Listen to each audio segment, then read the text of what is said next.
కార్మిక శాఖ మంత్రిగా సుభాష్ గారు మొట్టమొదటిగా కాకినాడ జిల్లాకు రావడం విచ్చేసినందుకు వారికి జిల్లా ప్రజలందరి తరఫున శుభాకాంక్షలు తెలియజేసుకుంటున్నాం.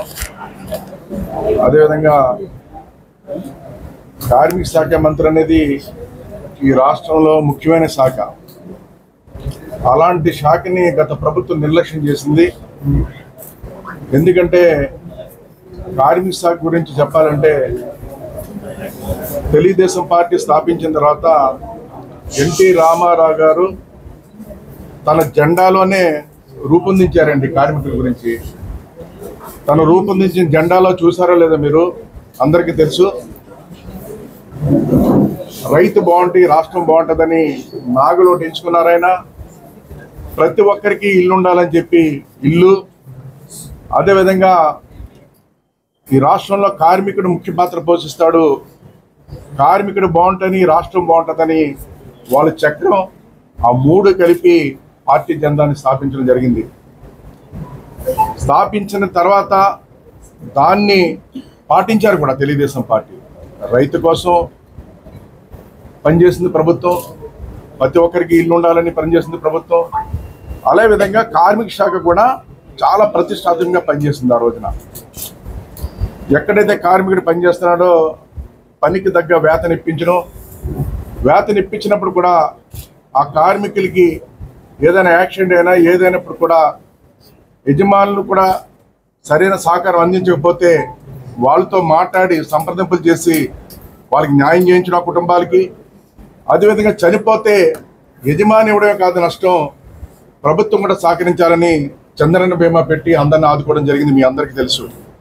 అలాంటివన్నీ కూడా ఈరోజు ఈ ప్రభుత్వం నిర్లక్ష్యం చేసింది. గత ప్రభుత్వం వైఎస్ఆర్ ప్రభుత్వం పూర్తిగా నిర్లక్ష్యం చేయడం మీ అందరికీ తెలుసు. కార్మికులు పని లేకుండా పోయింది ఈ రాష్ట్రంలో. భవన నిర్మాణానికి కార్మికులు పని లేదు, ఎంతోమంది చనిపోవడం కూడా జరిగింది. చనిపోయిన కుటుంబాలు ఇదే మన కలెక్టర్ ఆఫీస్ ద్వారా కుటుంబాలు నిరాదరణ చేస్తే అలాంటిది మీకు ఒకటి గుర్తు చేయవలసిన అవసరం ఉంది. భవన నిర్మాణ కార్మికులు కాకినాడలో చనిపోతే ఆఖరికి ప్రతిపక్షంలో ఉన్న లోకేష్ గారు వచ్చి ₹1,00,000 సాయం చేస్తారు కుటుంబాలకి. ప్రభుత్వం కూడా సాయం చేయలేకపోయింది. కార్మికులను పూర్తిగా నిర్లక్ష్యం చేసింది గత ప్రభుత్వం, వైసీపీ ప్రభుత్వం. అందుకే ఈ రోజున ఒక ముఖ్యమైన శాఖని అదేవిధంగా మన సుభాష్కి ఇవ్వడం మేము మనస్ఫూర్తిగా అభినందిస్తున్నా.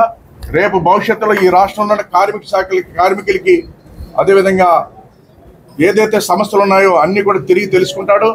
తెలుసుకున్న తర్వాత ప్రతిదీ కూడా క్యాబినెట్లో పెట్టి కార్మిక శాఖకి గౌరవం తీసుకొస్తాడు.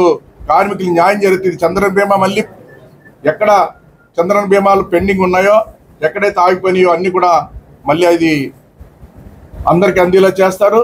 అదేవిధంగా చూసుకున్నట్టయితే కార్మిక శాఖలో ఇప్పుడు చెప్పినట్టుగా చాలా చోట్ల అన్యాయం జరిగితే పట్టించుకున్న నాదులు లేదని. ఇప్పుడు అలా ఉండదు. మొట్టమొదటిగా తనే వెళ్ళి విజిట్ చేసి ఎక్కడ సమస్య ఉన్న సమస్యలు తెలుసుకుని రాష్ట్ర వ్యాప్తంగా కార్మికులకు అండగా ఉండి కార్మికులు బాగుండేలా చూసి రాష్ట్రం కార్మికుడు బాగుంటేనే రాష్ట్రం బాగుంటుంది. ఆ విధంగా కార్మికుడు బాగుండేలాగా ఈ ప్రభుత్వం పనిచేస్తుంది. కార్మిక శాఖ మళ్ళీ పూర్వవైభవం తీసుకొస్తారని సుభాష్ ద్వారా తెలియజేస్తానని సందర్భంగా తెలియజేసుకున్నాను.